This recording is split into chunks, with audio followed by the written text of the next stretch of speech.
নমস্কার, স্কাই 18 বাংলা নিউজে আপনাদের স্বাগত জানাই। আমি সুস্মিতা।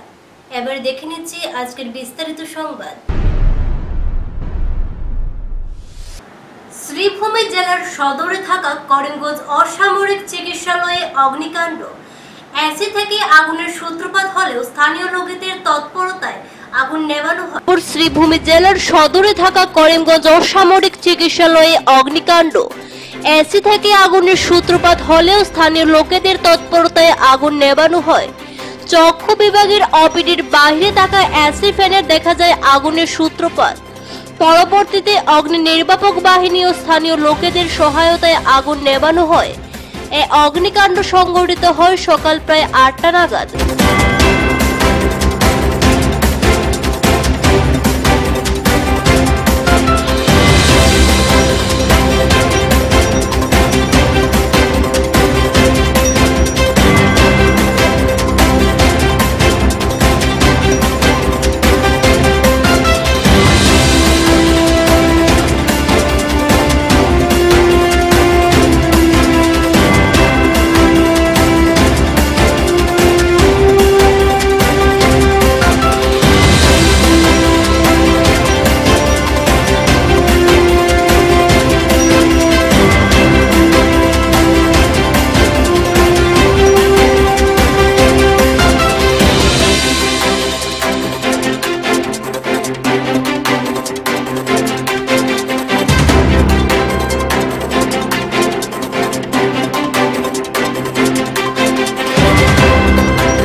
তার এসির আউটডোরটা আজকে হঠাৎ একটা ফল্ট দেখিয়েছে।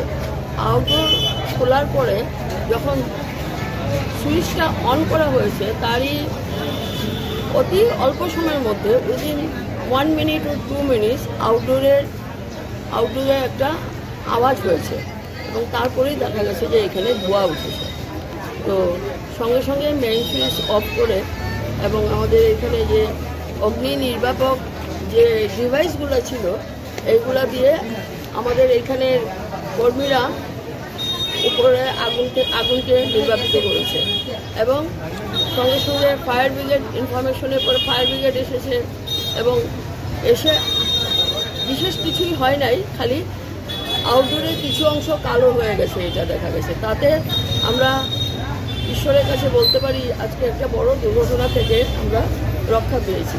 কিন্তু আমি এসে যে জিনিস পরিদর্শন করলাম তাতে আমাদের হসপিটালে ইলেকট্রিক্যাল লাইনে কোনো ফল্ট আমরা পাইনি, কারণ একটাও এমসিবি পড়ে নাই।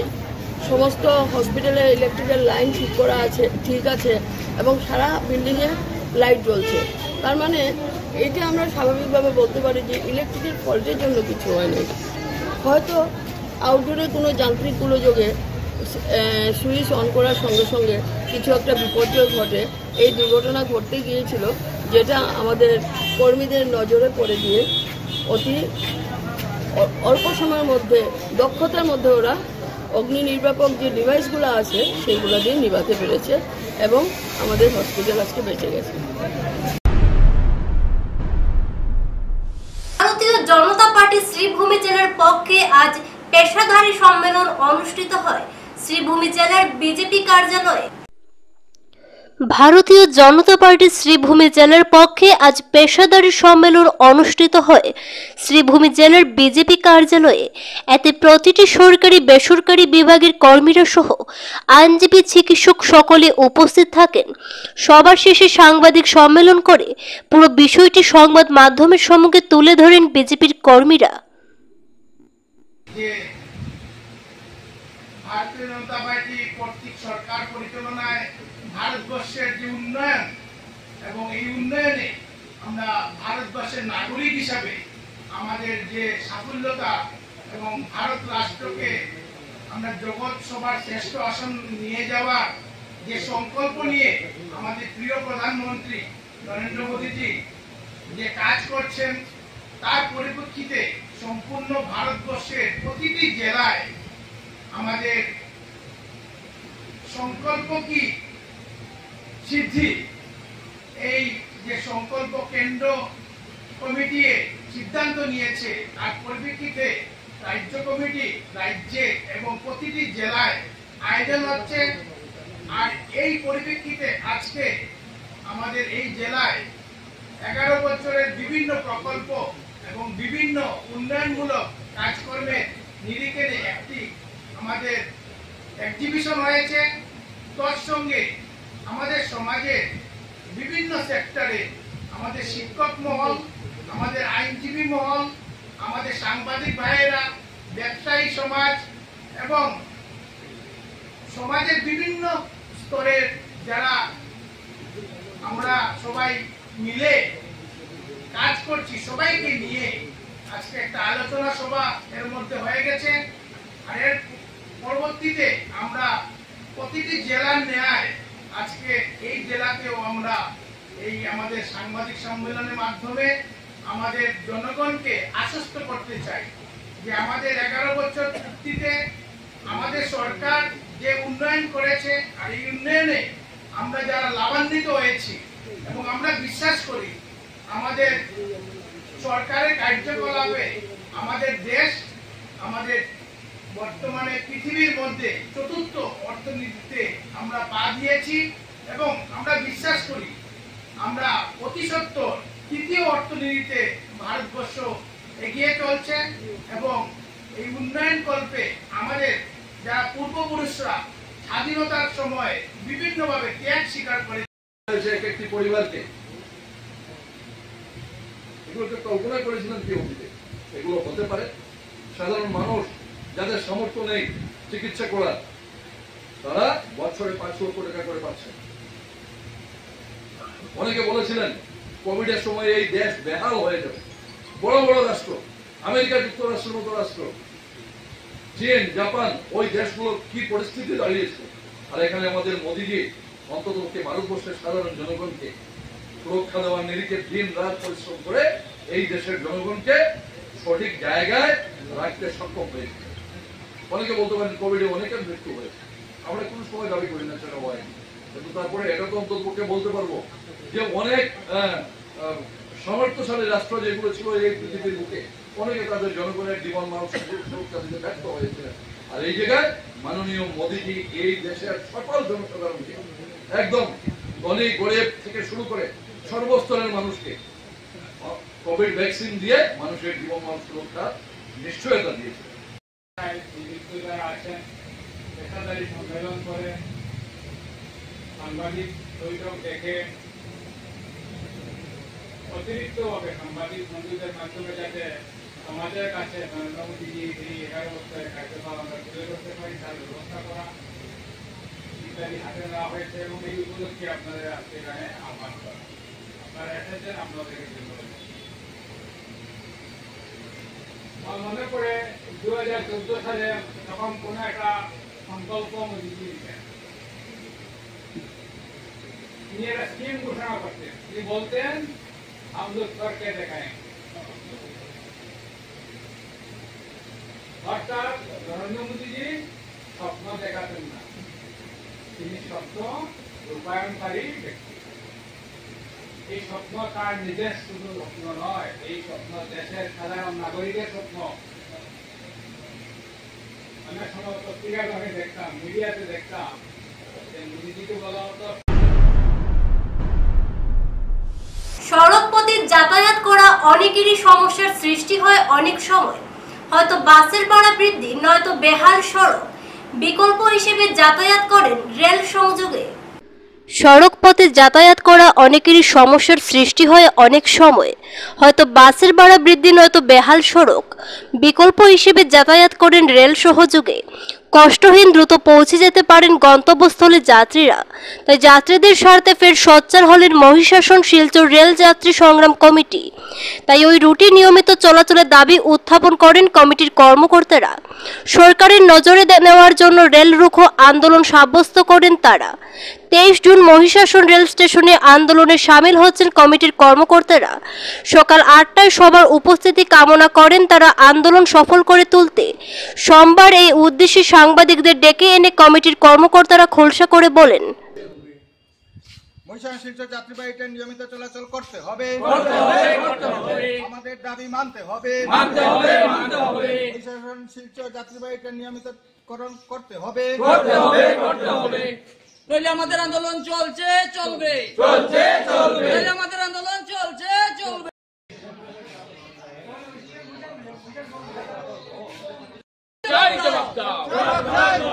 শিলচর মহিষাসন রেল পরিষেবা নিয়মিত হচ্ছে না কেন?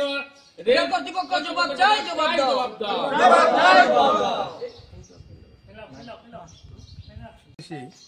আমাদের শিলচর মহিষাসন যে যাত্রী ট্রেন বিগত দিনে ছিল, আজকে কোভিডের পর থেকে আমাদের এই ট্রেনটি নিয়মিতকরণ হচ্ছে না। সপ্তাহে 2 দিন সকালবেলা এবং 2 দিন বিকালবেলা আসে, তাতে আমাদের এরিয়ার জনসাধারণ খুব অসুবিধা হচ্ছে।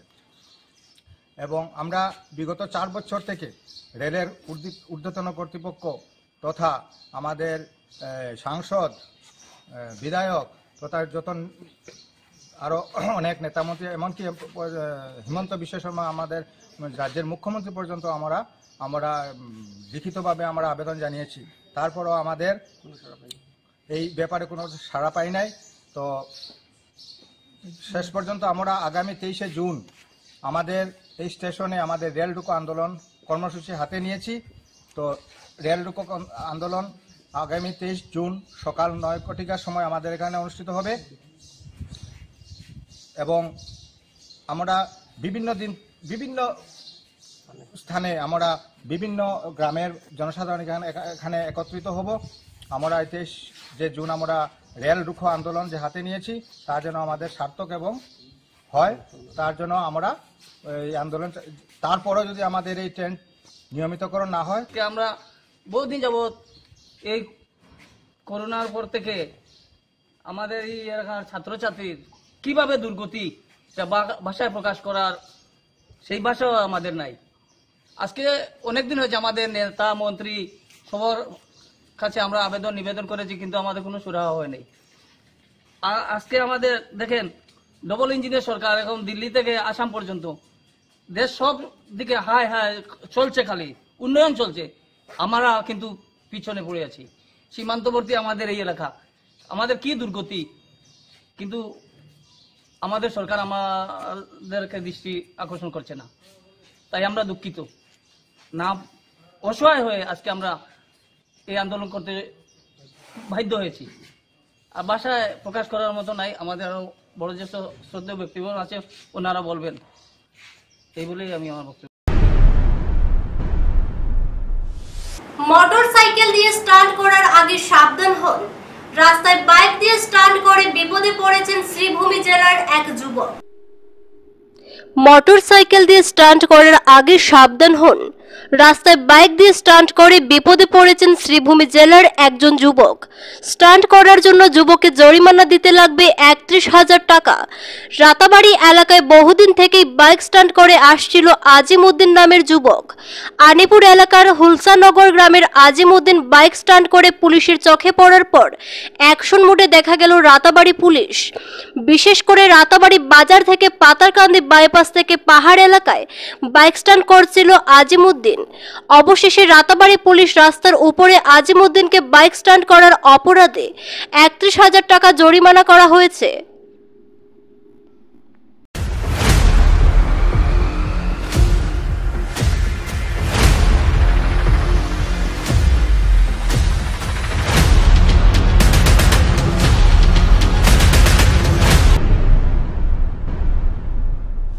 মৃতপ্রায় পরিবহন বিভাগ পুনরুজ্জীবিত করে তুলতে প্রাক্তন মন্ত্রী অঞ্জন দত্তের প্রয়াস কোনো দিকে কম নয়। উনার অনলস প্রয়াসে পরিবহন বিভাগ দ্রুত চাঙ্গা হয়ে ওঠে।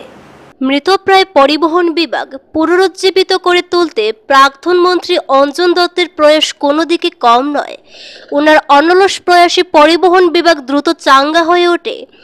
অসম প্রদেশ কংগ্রেস কমিটির প্রাক্তন সভাপতি তথা প্রাক্তন শিল্প, পরিবহন ইত্যাদির বিভাগীয় মন্ত্রী অঞ্জন দত্তের নবম মৃত্যুবার্ষিকী উদযাপন উপলক্ষে নিজের অভিপ্রায়ে এমনটা তুলে ধরেন দুই পর্যবেক্ষক সহ করিমগঞ্জ জেলা কংগ্রেসের পদাধিকারীরা।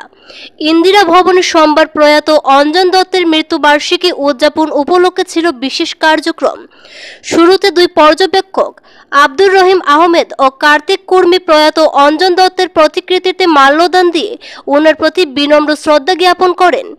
পরবর্তীতে জেলা কংগ্রেস পদাধিকারীরা একে একে প্রয়াতের প্রতি পুষ্পস্তবক দিয়ে স্মরণ করেন। দুই পর্যবেক্ষক সহ জেলা কংগ্রেস সভাপতি কি বললেন মিডিয়ার সামনে তা শুনে নেওয়া যাক। অনুষ্ঠানে জেলা কংগ্রেস, ব্লক কংগ্রেস সেবা দল, যুব কংগ্রেস, মহিলা কংগ্রেস, NSUI ইত্যাদি দল সংগঠনের কর্মীরা সামিল ছিলেন।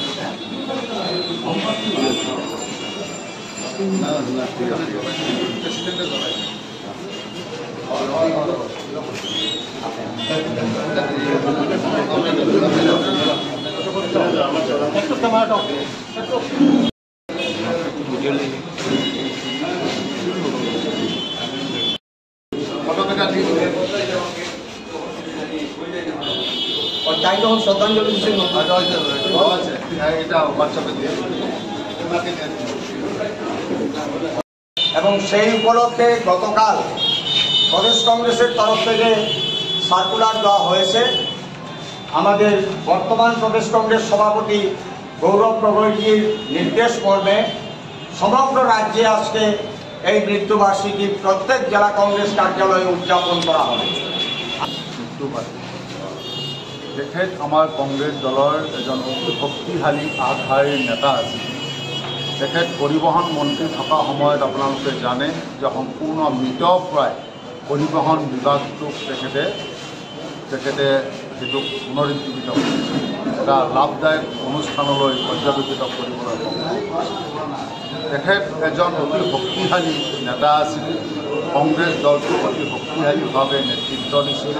সকলোকে লগত লৈ তেখেতে চলাৰ যি সকলোকে লগত লৈ তেখেতে তৃণমূল পৰ্যায়ৰ পৰা দলটোক আগুৱাই নিয়াৰ কাৰণে যিটো আহ্বান কৰিছিলে, তেওঁৰ এই অনুদান, তেওঁৰ এই অৱদান কেতিয়াও আমি পাহৰিব নোৱাৰিম। গতিকে তেখেতৰ সেই আদৰ্শক আমি জীয়াই রাখিবলৈ আজি আমার মহোদয়ের আজকে মৃত্যুবার্ষিকী।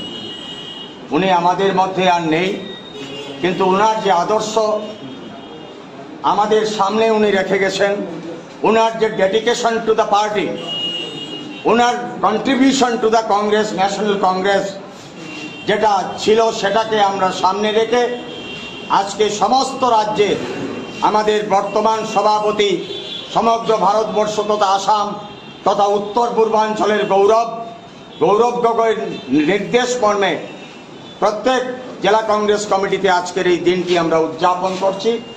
And we are fortunate enough, আজকের এই দিনে আমাদের মধ্যে উপস্থিত আছেন আসাম প্রদেশ কংগ্রেসের দুজন পর্যবেক্ষক, যথাক্রমে বিধায়ক আব্দুল করিম আর আব্দুল রহিম। হাইলাকান্দিতে পাষাণ পুত্রের হাতে জন্মদাত্রী মা খুন। হাইলাকান্দি জেলায় এক হৃদয় বিদারক ঘটনা ঘটেছে। পাষাণ ছেলের হাতে প্রাণ হারালেন এক জন্মদাত্রী মা। হাইলাকান্দিতে পাষাণ পুত্রের হাতে জন্মদাত্রী মা খুন। হাইলাকান্দি জেলার এক হৃদয় বিদারক ঘটনা ঘটেছে। পাষাণ ছেলের হাতে প্রাণ হারালেন এক জন্মদাত্রী মা। মৃত মহিলার নাম মঞ্জুনাথ, বয়স 54 বছর। ঘটনাটি ঘটেছে লালা থানার উমেদনগর এলাকায়। স্থানীয় সূত্রে জানা গেছে, অভিযুক্ত ছেলে মিমদীপ নাথ দীর্ঘদিন ধরে তার মাকে শারীরিক ও মানসিকভাবে নির্যাতন করে আসছিল। আজ সকালে উমেদনগর এলাকায় তার বাড়ির পুকুরে জন্মদাত্রী মাকে জলে ডুবিয়ে দেয়। ঘটনার খবর পেয়ে পুলিশ মৃতদেহ উদ্ধার করে ময়না তদন্তের জন্য হাইলাকান্দি সিভিল হাসপাতালে পাঠিয়েছে। লালা পুলিশ নিহতের ছেলে মিমদীপ নাথকে গ্রেফতার করেছে। পুলিশ জানিয়েছে যে তদন্ত চলছে এবং ঘটনার কারণ নির্ণয় করা হচ্ছে।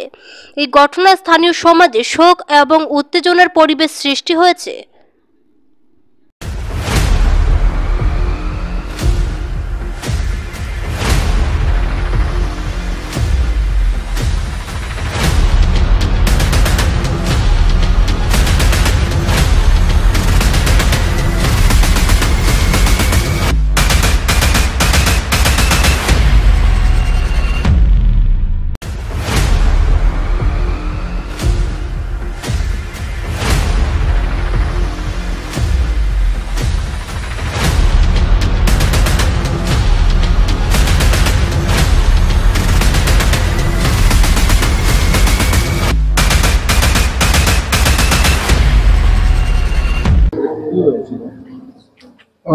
নিতা সকালে আমার লাগাও করতে ফোন করছে, মানে আমি আমার বোন এটা মঞ্জুর রানী না যে বইনার মানে লাগা করতে ফোন করছেন। তারা উমেদনগর এসপি রোড তখন মানে উমেদনগর টিমাতার এখানে মাছ বাজারের এখানে ফোন তারা লাগা করে ফোন করছেন। ফোন করে ওই বলে এ আইয়া কিতাকিতি মাত হয়েছে মোটামুটি, আর মাত হইয়া তার মারে দরিয়া লিয়া পুষ্করণীত লিয়া গেছে গিয়া, আর পুষ্করণীত গিয়া পুষ্করণীত পালাইয়া তানে, কারণ এত একটু 21-22 বছরের এত একটু ইয়ে মুখানান, আর সে মুখা তার মায় আর ইয়ে করতে পারছে না দরিয়া নিয়া।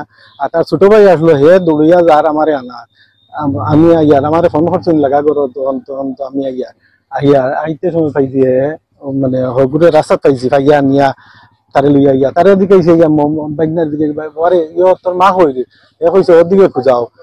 আর হে তখন জলের মধ্যে দাঁড়াই দিছে, তখন জলের মধ্যে দাঁড়াই দিছে, আর তার মারে উল্টাইয়া ফেলাইয়া আর ফাঁকর মধ্যে জলের মধ্যে রাখি দিছে। তার নামটা কিটা ভালো নাম? হ্যাঁ,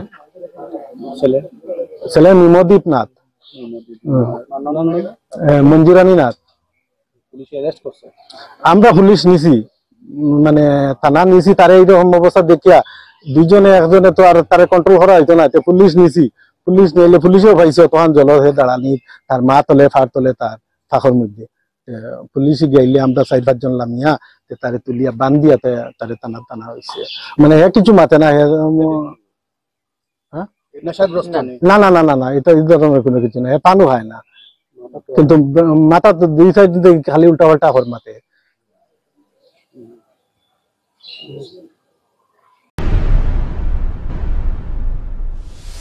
কচুরদমে বৃহৎ সাফল্য, নগদ অর্থ 2টি বাহন বাজেয়াপ্ত, আটক এক মাদক ব্যবসায়ী মহিলা।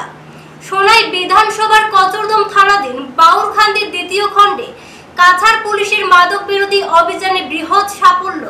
মাদকদ্রব্য সহ আটক এক মহিলা মাদক ব্যবসায়ী।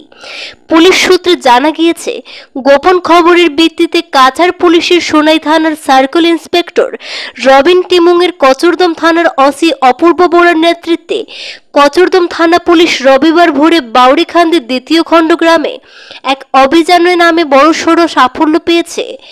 বাউরিখান্দি 2য় খণ্ড গ্রামের বাসিন্দা প্রয়াত আব্দুল হক লস্করের স্ত্রী নাজমা বেগম লস্করের বাড়িতে চালানো হয় তল্লাশি অভিযান। তার ঘর থেকে 6টি সাবানের বাক্স ভর্তি মোট 72 গ্রাম হেরোইন সহ মোট 16,23,000 টাকা বাজেয়াপ্ত করা হয়। এছাড়া বাড়ি থেকে MZ06A 2965 রেজিস্ট্রেশন নম্বরের একটি 407 লরি এবং একটি AS11E7038 রেজিস্ট্রেশন নম্বরের অ্যাল্টো বাহন বাজেয়াপ্ত করে হেফাজতে নিয়ে যায় পুলিশ। এদিকে পুলিশের টের পেয়ে নাজমা বেগমের ছেলে মাদক ব্যবসায়ী জাহান উদ্দিন লস্কর পালিয়ে যায় বলেও জানা গিয়েছে। খবর পেয়ে বাউরিখান্দি 2য় খণ্ড গ্রামে সদল বলে পৌঁছেন অতিরিক্ত পুলিশ সুপার রজত কুমার পাল। অতিরিক্ত পুলিশ সুপারের উপস্থিতিতে মাদকদ্রব্য, নগদ অর্থসহ লরি ও অ্যাল্টো বাহন বাজেয়াপ্ত করে কচুরদম পুলিশ হেফাজতে নিয়ে যায়। আটক নাজমা বেগম লস্করকে আটকে রেখে পুলিশ জিজ্ঞাসাবাদ চালিয়ে যাচ্ছে। আগামীকাল সোমবার তাকে সোনাই থানায় মামলায় নথিভুক্ত করে আদালতে সোপর্দ করা হবে বলে কচুরদম থানার ওসি অপূর্ব বোরা সংবাদ মাধ্যমকে জানিয়েছেন।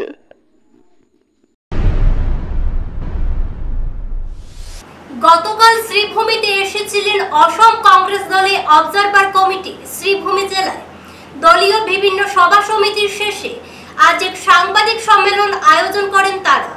গতকাল শ্রীভূমিতে এসেছিলেন অসম কংগ্রেস দলের অবজারভার কমিটি। শ্রীভূমি জেলায় দলীয় বিভিন্ন সভা সমিতির শেষে আজ এক সাংবাদিক সম্মেলন আয়োজন করেন তারা। সাংবাদিক সম্মেলনে বিজেপির বিভিন্ন সমালোচনার দিক উল্লেখ করে ওনারা বলেন, বিজেপি সরকার কেবল উন্নয়নের নিয়ে বরাকের কথা ভাবে বলে মন্তব্য করে, তবে তা পুরোপুরি মিথ্যে, তা কখনোই সম্ভব হয়ে ওঠেনি। আজ পর্যন্ত এভাবে একের পর এক মন্তব্য করে সাংবাদিক সম্মেলন আয়োজন করে কংগ্রেসীরা উল্লেখ করেন। পূর্ণ আস্থা আছে আমার নবনির্বাচিত সভাপতি সর্বভারতীয় কংগ্রেছৰ নেতা আমার প্রিয় নেতা গৌরব গগৈ ডাঙৰীয়াৰ ওপৰত যে তেখেতে এই গোটেই রিপোর্ট চালি জাৰি চাই আমার কৰিমগঞ্জ শ্রীভূমি এই জিলাৰ কাৰণে যি কৰিব লাগে উপযুক্তভাৱে তেখেতে বিহিত ব্যৱস্থা নিশ্চয় ল'ব। আহিছে, কেইবাজনৰো আহিছে, মই এই কথাখিনি আপোনালোকক ক'ব খোজা নাই। মই আগত দলৰ মজিয়াত মহিলা রিজার্ভেশন যে 33% এটা বিধানসভা নির্বাচনে গিয়ে করিমগঞ্জ জেলাতে সদায় মহিলাক সদায় এই রিজার্ভেশনের ব্যবস্থা করেছে কংগ্রেস দলে। আপনাদের জানে এই পঞ্চায়েতী রাজ ব্যবস্থা সৃষ্টি করেছে কংগ্রেস দলে, গতিকে মহিলাক সদায় অগ্রাধিকার কংগ্রেস দলেহে দি আহিছে। গতিকে নিশ্চিতভাবে যত যেনেকে উপযুক্ত মহিলা পায় আমার দলে সেই হিসাবে আগস্থান এইটো আমি প্রদেশ কংগ্রেসের আমি দাখিল করিম আর সেইমতে দলে নিশ্চয় দলের সাংগঠনিক ভেটি আর অধিক টনকিয়াল কৰিবলৈ যথাযথভাৱে কাম তে ইয়াতে আহি আমি কৰিমগঞ্জ জিলাৰ বিভিন্ন সমস্যা আজিৰ বিষয়েও আমি অৱগত হলোঁ। আমাৰ দলৰ বিভিন্ন পৰ্যায়ৰ কৰ্মীসকলে অৱগত কৰিলে। অত্যন্ত দুখ লগা কথা যে এইখন চৰকাৰ ক্ষমতাত অহাৰ সময়ত বিশেষকৈ যোৱাবাৰ বৰ্তমানৰ মুখ্যমন্ত্ৰী হিমন্ত বিশ্ব শৰ্মা ডাঙৰীয়া তেতিয়া মুখ্যমন্ত্ৰী নাছিলে, এইবাৰ তেখেতে মুখ্যমন্ত্ৰী, কিন্তু তেখেতে টেটু ফালি চিঞৰিছিলে যে বৰাক ভেলী আমি অধিক গুৰুত্ব দিম উন্নয়নৰ কাৰণে আৰু ছেক্ৰেটেৰিয়েট এটা মিনি ছেক্ৰেটেৰিয়েট এই হৈছে এই বৰ্তমান চৰকাৰৰ উন্নয়নৰ ফটা ঢোল, তেওঁলোকৰ উন্নয়নৰ নমুনা। গতিকে এনেকুৱা বিভিন্ন সমস্যা বৰাক ভেলীত আছে। মই ভাবোঁ যে চৰকাৰে যি ধৰণে প্ৰতিশ্ৰুতি দিছিলে ইয়াতে তেওঁলোকে বিগত দুটা নিৰ্বাচনত যি হাৰে বিধায়ক নিৰ্বাচিত কৰিছিলে, ৰাইজে বহুত আশা কৰি সেই আশাত সম্পূৰ্ণৰূপে চেঁচা পানী পৰিছে। কোনো ধৰণৰ বিশেষ উন্নয়নমূলক কাম কাজ এইখন চৰকাৰে কৰিব পৰা নাই। যথেষ্ট নিবনুৱা সমস্যাই আজি গোটেই অসমৰ লগতে বৰাক ভেলীটো গা কৰি উঠিছে। আজি আপোনালোকে জানে ৩৫ লাখৰ ওপৰত শিক্ষিত নিবনুৱাৰ তালিকা চৰকাৰৰ ঘৰতেই আছে।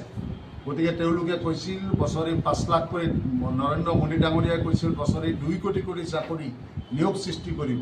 আমাৰ মুখ্যমন্ত্ৰী ডাঙৰীয়া হিমন্ত বিশ্ব শৰ্মা ডাঙৰীয়াই কৈছিলে বছৰি ৫ লাখ কৰি গণি গণি তেখেতে চাকৰি দিব। গতিকে আমি জানো যে চৰকাৰী চাকৰি দিয়াৰ ক্ষেত্ৰত অকণমান চৰকাৰৰ অসুবিধা আছে। গতিকে ইমান চৰকাৰী চাকৰি নহ'লেও তেখেতে কৈছিলে যে ইণ্ডাষ্ট্ৰিয়েলৰ ব্যৱস্থা কৰি, ইণ্ডাষ্ট্ৰীৰ ব্যৱস্থা কৰি বিভিন্ন বহুজাতিক কোম্পানীক ইয়াতে সুযোগ দি পেলাই, স্থাপন কৰাৰ সুযোগ দি পেলাই ইয়াতে নিয়োগ সৃষ্টি কৰি, গতিকে সকলো ফুটুকাৰ ফেনত পৰিণত হৈছে। কোনো ধৰণৰ নিবনুৱা সমস্যা সমাধান কৰাৰ কোনো ৰাস্তা এইখন চৰকাৰে ওলাবলৈ সক্ষম নহ'ল। আজি অত্যাৱশ্যকীয় খাদ্য সামগ্ৰীৰ যি আকাশলংঘী মূল্য বৃদ্ধি, আজি দুখীয়া ৰাইজ ঘৰৰ পৰা ওলাব নোৱাৰা এটা অৱস্থা হৈছে। ইলেক্ট্ৰিচিটিৰ স্মাৰ্ট মিটাৰে আজি ৰাইজক জৰুলা কৰিলে। আপোনালোকে জানে নিশ্চয় বৰাক ভেলীতো সেই অসুবিধা পাইছে। গতিকে বাগানৰ কৰ্মচাৰীসকলৰ দৰমহা, বাগানৰ কৰ্মচাৰীসকলৰ তেওঁলোকৰ যিটো মজুৰি বৃদ্ধিৰ কথা চৰকাৰে বাৰম্বাৰ কৈছিলে, সেই তেওঁলোকে মজুৰি বৃদ্ধি নকৰিলে। গতিকে সকলো ক্ষেত্ৰতেই আজি ডিজেল পেট্ৰলৰ আন্তৰ্জাতিক বজাৰ মূল্যত দাম কম থকাৰ পিছতো অত্যধিক হাৰত ভাৰত চৰকাৰ, অসম চৰকাৰে টেক্স লোৱাৰ কাৰণে আজি এখন ঘৰ চুইছে। গতিকে এনেকুৱা এটা অৱস্থাৰ সৃষ্টি হৈছে। তেওঁলোকে কেৱল আদানী আম্বানীৰ পক্ষত কাম কৰা এখন চৰকাৰ। অসমত এতিয়া আপোনালোকে জানিছে তেওঁলোকে কেৱল এই ডাঙৰ ডাঙৰ ইণ্ডাষ্ট্ৰিয়েলসকলক কি ধৰণে তেওঁলোকে মাটি জমিন এৰি দি পেলাই ডাঙৰ ডাঙৰ কোম্পানীক বেনিফিটেড কৰিব পাৰে, তাৰ কাৰণে এইখন চৰকাৰ লাগি আছে। আৰু উন্নয়ন আমাৰ কাৰোৱে একো হোৱা নাই। উন্নয়ন কেৱল হৈছে আমাৰ খোদ মুখ্যমন্ত্ৰী ডাঙৰীয়াৰ খোদ নিজৰ পৰিয়ালটো হৈছে। আজি এটাৰ পিছত এটা নতুন নতুন কোম্পানী, ইণ্টাৰনেশ্যনেল স্কুল, আজি বিঘাই বিঘাই বিঘাই বিঘাই মাটি তেখেতৰ পৰিয়াল, চাহ বাগানৰ পৰা আদি কৰি বিভিন্ন ক্ষেত্ৰত তেখেতৰ পৰিয়ালৰ যথেষ্ট উন্নয়ন হৈছে। গতিকে দুখীয়া ৰাইজৰ কোনো উন্নয়ন হোৱা নাই। গতিকে সেইকাৰণে আজি বৰাক ভেলী, বিশেষকৈ কৰিমগঞ্জ শ্ৰীভূমি এই জিলাত উপস্থিত হৈ দুদিন আমাৰ কৰ্মকৰ্তাসকলৰ লগত কথা পাতি আমি নিশ্চিত হৈছোঁ যে ইয়াৰ ৰাইজ যথেষ্ট ক্ষুভিত হৈ আছে আৰু অনাগত দিনত বা অহা ২৬ৰ নিৰ্বাচনত নিশ্চিতভাৱে সেই ক্ষোভৰ উদ্গিৰণ হ'ব আৰু ইয়াৰ প্ৰত্যুত্তৰ বিজেপিয়ে পাব। নিয়ে নিচ্ছে ছোট একটা বিজ্ঞাপন বিরতি, সঙ্গে থাকুন। স্বাস্থ্য পরিষেবা ক্ষেত্রে করিমগঞ্জ মা তারা হেলথ কেয়ার বিশেষভাবে সুনাম রয়েছে। দক্ষ চিকিৎসকদের নিয়ে এনে রোগীদের চিকিৎসা সেবায় রত প্রতিষ্ঠান কর্তৃপক্ষ। চিকিৎসা সেবায় যারা থাকেন তাদের মধ্যে ডক্টর জি.কে. চক্রবর্তী, ফিজিশিয়ান ও chest specialist, doctor Ajay Deshmukh, medicine specialist ও cardiologist, doctor Anshuman Bhattacharya, MD skin specialist, cosmetic dermato surgeon doctor Tapas Pal, medicine specialist, doctor Sumit Dev, neuro surgeon, doctor A Z Ahmed Barbhuiya, medicine ও diabetologist, doctor Nazam Tapadar, oral ও dental surgeon, doctor Dipankar Das, medicine ও cardiologist, doctor Suman Baidya, শিশু বিশেষজ্ঞ, doctor Mostakim Ahmed Majumder, nephrology ও kidney specialist, doctor উজ্জ্বল Gogoi, diabetes ও thyroid বিশেষজ্ঞ, doctor Ajay Deshmukh, হৃদরোগ বিশেষজ্ঞ, doctor Ahmed Saifuddin, অস্থিরোগ বিশেষজ্ঞ। চিকিৎসকরা এখানে রয়েছেন। এছাড়া সব ধরনের ঔষধ পাওয়ার ব্যবস্থাও রয়েছে। রক্ত, কফ, মলমূত্র, কম্পিউটার পদ্ধতির সাহায্যে পরীক্ষা সহ sonography, echocardiography, ECG, digital X ray, colour Doppler ইত্যাদি অত্যাধুনিকভাবে পরীক্ষা করা হয়। তাই আর সময় নষ্ট না করে অগ্রিম বুকিং এর জন্য যোগাযোগ করুন মেসার্স মা তারা health care, Laxmibazar road, Karimganj, sell tax কার্যালয়ের নিকটে। আমাদের যোগাযোগ নাম্বার 7896065923 এবং 8876337065 এবং 9435585637 এবং 9127420429। রোগীদের সন্তুষ্টি আমাদের পরম তৃপ্তি।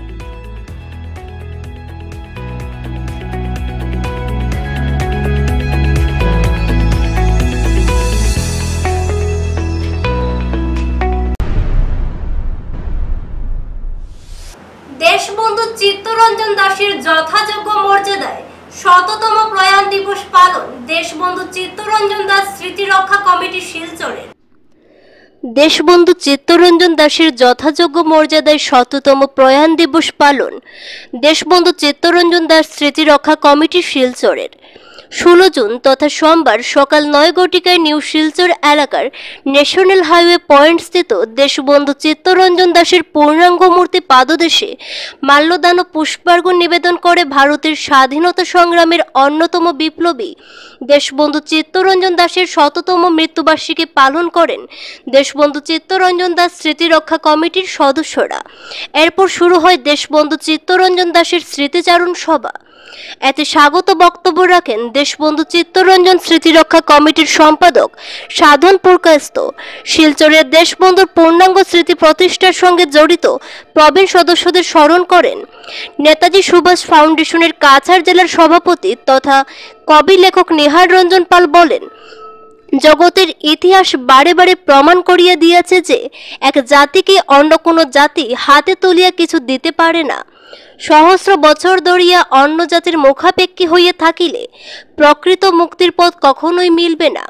1906 সালে উক্ত দেশবন্ধু চিত্তরঞ্জন এই বাণীর প্রতিধ্বনি পরবর্তীকালে আমরা শুনতে পাই, নেতাজির মুখে স্বাধীনতা কেউ দেয় না, অর্জন করে নিতে হয়।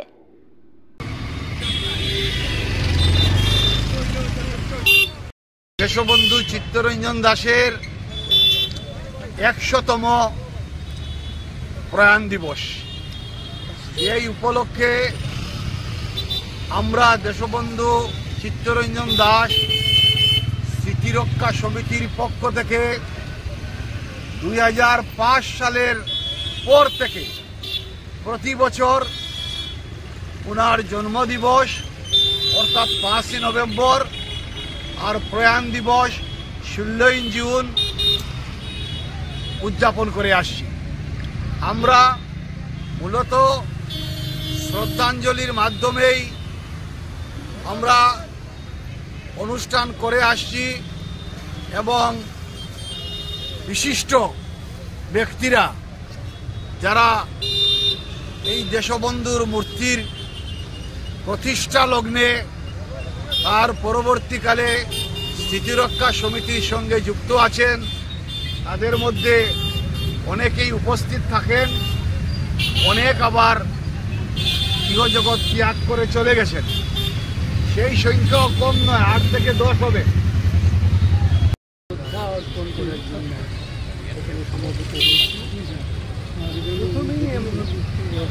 আমার অন্তরের শ্রদ্ধা তার প্রতি নিবেদন করার সঙ্গে সঙ্গে বিস্তারিণী দেবী এবং ভুবনমোহন দাসকেও আমি স্মরণ করি। তারা এমন সুপুত্রে জন্মেছিলেন, এমন নামও লিখেছিলেন চিত্তরঞ্জন, যেই নামের সঙ্গে মানুষের অন্তরের একটা মিলন ঘটে যায়, আনন্দ আসে। চিত্তরঞ্জন মানে পৃথিবীর আনন্দ। তিনি আইনে পারদর্শী ছিলেন, ব্যারিস্টার ছিলেন। আমরা জানি আইটি বোমা মামলায় তিনি যেভাবে বিভিন্ন দাবি আদায়ের শিলচরে বিক্ষোভ প্রদর্শন সৌদ অসম আশা সংস্থার। সৌদ অসম আশা সংস্থার তরফে সোমবার বিভিন্ন দাবির পরিপ্রেক্ষিতে শিলচরে বিক্ষোভ প্রদর্শন করা হয়। বিভিন্ন দাবি আদায়ের শিলচরে বিক্ষোভ প্রদর্শন সৌদ অসম আশা সংস্থার। সৌদ অসম আশা সংস্থার তরফে সোমবার বিভিন্ন দাবির পরিপ্রেক্ষিতে শিলচরে বিক্ষোভ প্রদর্শন করা হয়। এদিন 3 জেলার আশা কর্মীরা তাদের দাবি আদায়ের পাশাপাশি সরকারের উপর চাপ সৃষ্টি করতে শিলচরের শহীদ ক্ষুদিরাম বসুর মূর্তির পাদদেশে জমায়েত হয়ে ধর্ণা ও বিক্ষোভ প্রদর্শনের মাধ্যমে বর্তমান সরকারের ভূমিকা নিয়ে তীব্র সমালোচনায় মুখরিত হন। সংবাদ মাধ্যমের সঙ্গে কথা বলতে গিয়ে সংস্থার কর্মকর্তারা জানান, উপত্যকার বিভিন্ন পিএইচসিতে কর্মরত আশা কর্মীরা দিনরাত এক করে মানুষের সেবা করে গেলেও সরকার তাদের চাহিদা ও দাবি পূরণ করছেন না। তাদের সমস্যা ও দাবি দাবা নিয়ে সংস্থা অনেকবার স্মারকলিপির মাধ্যমে সরকারের দৃষ্টি আকর্ষণ করলেও সরকারিভাবে কোনো ধরনের সহায়তা প্রদান করা হয়নি। কেন্দ্র ও রাজ্যের ক্ষমতাধীন সরকারের অবহেলার কারণে আশা কর্মীদের পিঠ আজ দেয়ালে এসে ঠেকেছে। পরিবার চালাতে গিয়ে প্রত্যেক কর্মীদের হিমশিম খেতে হচ্ছে। বর্তমান সরকার আশা কর্মীদের মাসিক বেতন 3000 টাকা করে প্রদান করা হচ্ছে বলে ঢাকঢোল পেটাচ্ছে, কিন্তু বাস্তবে তারা মাসের পর মাস শুধু সাম্মানিক পেয়ে যাচ্ছেন। যদি আশা কর্মীরা তাদের বেতন থেকে বঞ্চিত হচ্ছেন, তবে সেই 3000 টাকা কোথায় যাচ্ছে এর জবাব দিতে সরকারকে আবেদন জানিয়েছেন তারা। প্রত্যেক বাজেট দলের সাংসদ ও বিধায়কদের বেতন বৃদ্ধি করে থাকেন সরকার, কিন্তু যে আশা কর্মীরা বছরের পর বছর ধরে 24 ঘন্টা কাজ করে যাচ্ছেন তাদের ক্ষেত্রে শুধু 3000 টাকা মাসিক দেওয়ার কথা বলা হচ্ছে। সরকারি হাসপাতালগুলোতে একসময় গবাদি পশুদের বিচরণ ছিল, কিন্তু আশা কর্মীরা দিনরাত পরিশ্রম করে প্রত্যেক সরকারি হাসপাতালকে উজ্জ্বল করে তুললেও তারা তাদের ন্যায্য অধিকার থেকে বঞ্চিত হচ্ছেন। তাদের বিভিন্ন সমস্যা ও দুর্দশার কথা সংবাদ মাধ্যমের সামনে তুলে ধরে বর্তমান সরকারকে বিবেচনাপূর্বক তাদের দাবি পূরণের আবেদন জানিয়েছেন তারা। অতি সত্বর তাদের এই দাবি পূরণ না হলে আগামীতে গণতান্ত্রিক আন্দোলনের মাধ্যমে প্রত্যেক সরকারি হাসপাতালের পরিষেবা স্তব্ধ করে দেওয়ার কড়া হুঁশিয়ারি দিয়েছেন আশা কর্মীরা। বোনেরা 24 ঘন্টা ডিউটি করে রাত্রে 2টার সময় মাঘ মাসের শীতেও কম্বল ছেড়ে হসপিটালে পেশেন্ট নিয়ে যেতে হয়। এর মধ্যে আমার কত আশা নির্যাতন হয়েছে, রেপ করা হয়েছে, কত আশার উপর নির্যাতন চলছে একমাত্র আশারা জানবো। আর এই আশারা হেলথ ডিপার্টমেন্টে শিলচর কও আর কাছার কও যে কোনো সরকারি হসপিটাল আজকে উজ্জ্বল করেছেন এই আশার কারণে। আগের দিনে কি হয়েছিল, গরু মহিষ সরকারি হসপিটালে ছিল, গরু মহিষ শুয়েছে, আজকে মানুষের হসপিটাল করেছেন এই আমার আশারা সবে। আশারা এত পরিশ্রম করার পরে কেন আশাদেরকে 3000 আর 4000 টাকা বেতন দেওয়া হবে বলা হয়েছে? উনার বিবেচনা করা দরকার, কারণ আশাদেরকে যদি মাসে 27000 টাকা করে বেতন হিসাব করে দেওয়া হয় তবুও মানে একটু মাইনে নেওয়া যায়। উনি বলেছেন 3000 দেওয়া হয়, এখন 1000 দেওয়া হবে, 4000 করে দেওয়া হবে। উনার কি মা বোনের প্রতি দয়া মহব্বত নেই? আপনি চিন্তা করে দেখেন, আমি হিমন্ত স্যারকে বলছি আপনি একটু বিবেচনা করে দেখেন, আমাদের আশাদের 24 ঘন্টা ডিউটি করে ওদের শরীরের হিমোগ্লোবিন টেস্ট করলে 9 গ্রামের নিচে হবে, 10 গ্রামের নিচে হবে। ওরা 24 ঘন্টা ডিউটি করে যাচ্ছে, এর বিনিময়ে নির্যাতন 24 ঘন্টা ডিউটি, দিনের পর দিন কাজের বোঝা, কুত্তায় কামড় দিলেও আসার দরকার, জ্বর হলেও আসার দরকার, টিবি পেশেন্ট হলেও আসার দরকার, সমস্ত আশা ডাক যাইতে হয়, মানে অসুবিধাতে আশারা যাইতে হয়। ফ্লাডের সময়ও আশারা ডিউটি করছে, প্রত্যেক স্কুলে নিয়ে ওদেরকে ওআরএস দেওয়া হচ্ছে, প্যারাসিটামল দেওয়া হচ্ছে, ওদেরকে দেখাশোনা করছে। কোথায় ফ্লাডের টাকা? স্কাই 18 বাংলা নিউজ আজ এই পর্যন্তই। ধন্যবাদ।